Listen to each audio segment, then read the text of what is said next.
Assalamualaikum warahmatullahi wabarakatuh. Perkenalkan, nama saya Kamila Sri Dewi. Itu tugas koneksi antar materi modul 2.1 CGP Angkatan 10 Kabupaten Padang Pariaman. Saya bertugas di SMK Nasional Kayu Tanam.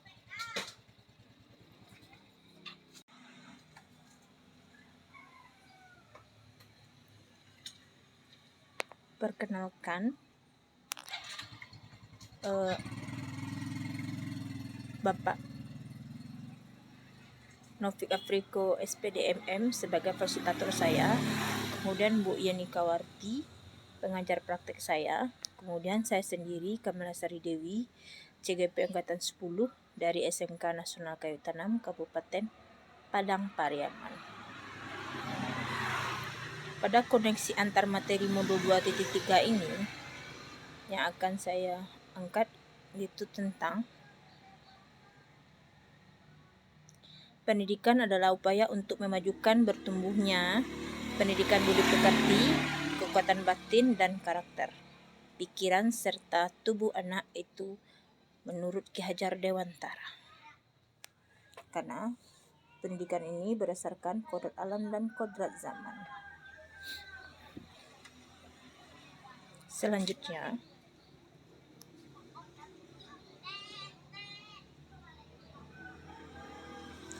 konsep coaching secara umum. Coaching didefinisikan sebagai sebuah proses kolaborasi yang berfokus pada solusi, orientasi pada hasil dan sistematis, di mana coach memfasilitasi peningkatan atas performa kerja, pengalaman hidup, pembelajaran diri, dan pertumbuhan pribadi. Dari Kochi. Ini menurut Grant tahun 1999. Bahwa seorang coach harus bisa menggali coachee agar coachee dapat berbicara dengan nyaman. Coaching dalam konteks pendidikan, tujuan pendidikan itu menuntut tumbuhnya atau hidupnya kekuatan kodrat anak sehingga dapat memperbaiki lakunya. Keterampilan coaching perlu dimiliki oleh para pendidik untuk menuntun segala kekuatan kodrat atau potensi agar mencapai keselamatan dan kebahagiaan sebagai manusia maupun anggota masyarakat. Nah, di mana kegiatan coaching ini dapat dengan lancar. Paradigma berpikir coaching, tindakan untuk dapat membantu rekan sejawat untuk mengembangkan kompetensi diri mereka dan menjadi otonom. Pentingnya perlu memiliki paradigma berpikir coaching terlebih dahulu. Paradigma tersebut adalah fokus pada coachee rekan yang akan dikembangkan. Kedua, bersikap terbuka dan ingin tahu. Ketiga, memiliki kesadaran diri yang kuat. Keempat, mampu melihat peluang baru dan masa depan. Nah, prinsip coaching pertama, kemitraan adalah posisi coach terhadap coachee-nya adalah mitra yang dianggap mitra.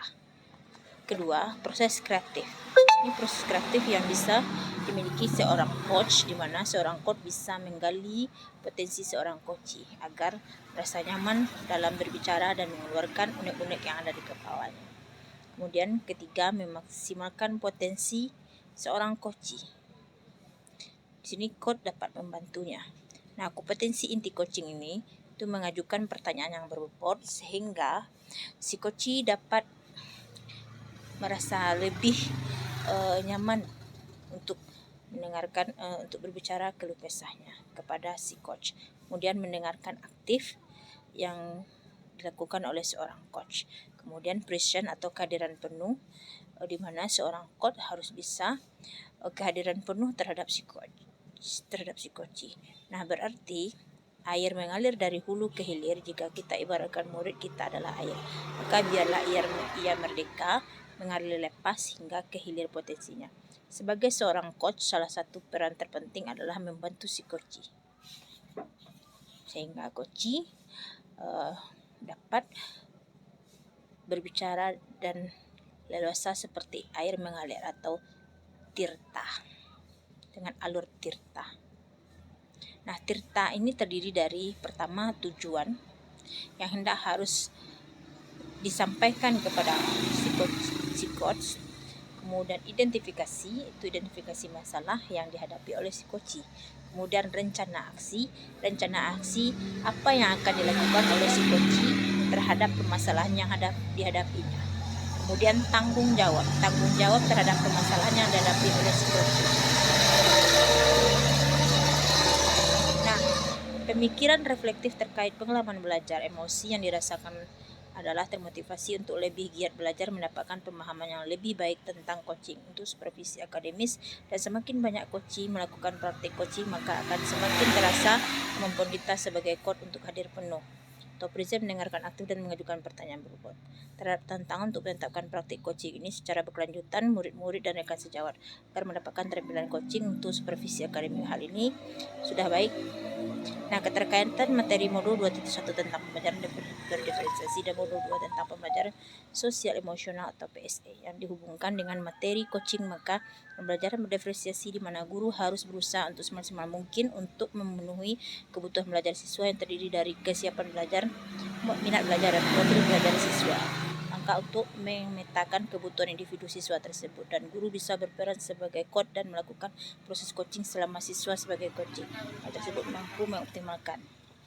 Nah, keterkaitan keterampilan coaching dengan pengambilan kompetensi sebagai pemimpin pelajar, terdapat 4 macam paradigma berpikir coaching, yaitu fokus pada coaching, kemudian bersikap terbuka, dan ketiga memiliki kesadaran kuat, yang keempat mampu melihat peluang baru di masa depan. Nah, 3 kompetensi yang penting yang ditetapkan adalah: pertama, kehadiran penuh; kedua, mendengarkan aktif; dan ketiga, mengajukan pertanyaan yang berbobot. Nah, jika keterampilan coaching sudah meningkat, maka pengembangan potensi guru sebagai pemimpin pembelajaran akan meningkatkan pula.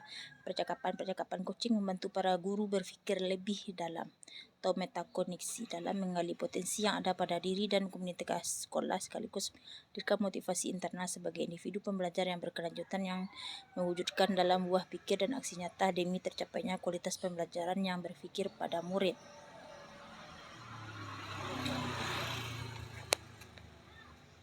Sekian, terima kasih yang telah mendengarkan dan membaca tugas koneksi antar materi modul 2.3 dari Kamala Sari Dewi, CGP Angkatan 10 Kabupaten Padang Pariaman. Wabillahi taufiq hidayah. Assalamualaikum warahmatullahi wabarakatuh.